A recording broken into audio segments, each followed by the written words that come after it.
When I was a kid, I remember I used to be into following sports. You can watch compilations of specific type of things, like outfielders making a catch or shortstops making a catch. And there's this whole clip of people getting hit by a pitch, right? So batter gets up and he gets hit by a pitch. Batter gets up, he gets hit by a pitch. You could see from a whole season, all the people that were hit by a pitch. It's amazing to watch. Let's say you have 200 people throughout a season get hit by a pitch. I don't know how many the number is. Most of the time, you notice they get hit by a baseball. It's very hard. And it's being thrown by the people who throw it the fastest in the world, right? So the ball's going 100 miles an hour at your head. Okay? It hurts.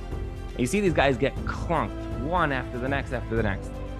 And most of them stand up and they just go to first base, and that's it. You're hit by a pitch, you take first base. Some batters, multimillionaires, they train their entire lives for this moment, right? To be in the major leagues.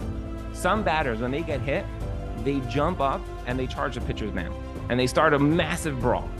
And I was asking myself, I was like, what's the difference between the guys that stand up, they walk to first base, no big deal, and the people who get clunked and then they jump up and they run to the pitcher's mound, everyone comes running out of the dugouts and it creates this whole massive brawl. What's the difference? I started looking at the pitchers. If you notice the pitchers, in almost every situation where a guy charges the pitcher's mound, the pitcher makes a small gesture, very, very slight, where he's either taunting or he's like, or he'll point to his head and be like, oh yeah, that hurt, yeah. In a way where he's just trying to get under the skin of the batter, and that makes the guy totally lose it. And it's amazing where the exact same thing happens to hundreds of people every season, and the few that react crazy, it's because their ego got bruised. Nothing to do with what happened. The guy lost control of the ball hit him in the head. It's the fact that somebody insulted me, a drop, I'm willing to lose playing the rest of the season. My team can lose the playoffs, lose the World Series. There's literally $300 million of salary in this team invested. There's 50,000 people a night coming out night after night for 162 games so that you will win the World Series.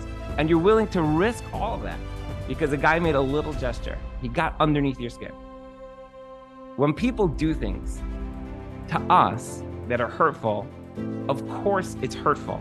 There's no question about that. We're human beings. We have to acknowledge that there's hurt.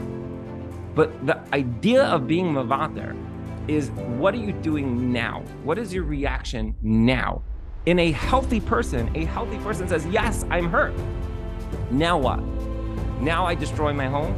Now I destroy my marriage? Vitor is an internal confidence where you don't allow your bruised ego, which is bruised, it is bruised, to dictate the reaction that you have based on somebody else saying something. Now I'm gonna rise above and I'm gonna be the person that's able to not let this affect my reaction to this person.